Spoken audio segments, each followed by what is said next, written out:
Many of us can identify with goals that we've wanted to achieve. And in achieving those kinds of goals, there are habits that we need to start just as much as there are habits that we need to stop. So let's take a pretty common example, because the new year is coming up, and something that's very common is goals around our health, like losing weight. And so we set a goal to lose weight. And in setting that goal, we're going to exercise and eat healthy, maybe drink more water. And perhaps we purchase for ourselves things like a food journal, a scale. We have maybe quotes up that are inspiring for us.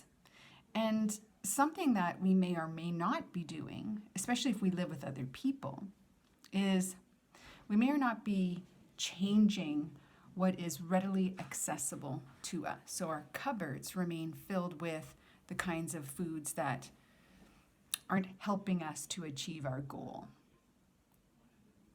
And so we fall back into the pattern and into the habits that are the unhealthy ones. And what do we end up saying? I have no willpower. And willpower is something really tricky, because it isn't that you don't have willpower. It's that the habits that you're in and have been in for many years are neurologically deeply ingrained.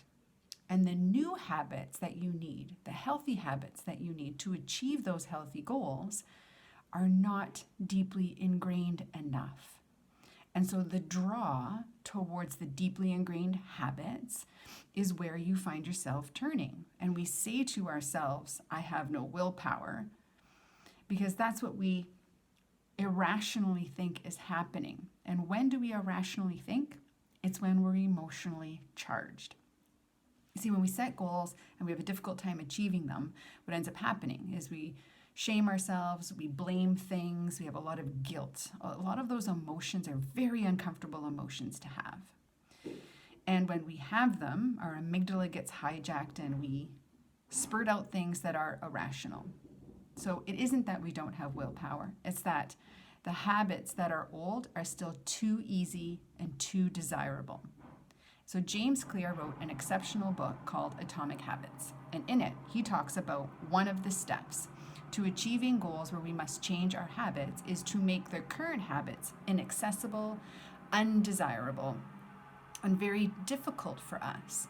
And so when you think about something like losing weight, it would mean that your cupboards cannot be filled with those foods that don't help you with your healthy eating habits. A simple step to be able to take. It's difficult for you to access that old pattern. It's easier to access the new pattern of the fruit that you have on the table, the veggies you already have sliced up in the fridge.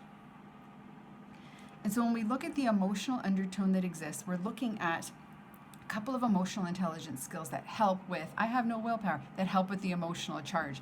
And most of it lies under self-regard, which is our own confidence and esteem in our abilities to do things. And the emotional intelligence skills that support our self-regard are self-actualization, pursuing things that we find interesting and meaningful for a rich and enjoyable life. So when we set goals, we must set goals that are meaningful to us, not things that people or the world thinks we're supposed to be doing. Problem solving is another one of those supporting skills to our self-regard, and it's our ability to keep our biases and our assumptions at bay when we're trying to solve a problem. This is how we stay creative, but it's also how we have solutions in place that are very helpful to us. And then that third supporting emotional intelligence skill is reality testing. We must be objective. We have to tell ourselves the truth. Sorry, you can hear the construction going on. We must be able to tell ourselves the truth. The more often we lie to ourselves, the harder it is for us to achieve the goals that we set for ourselves.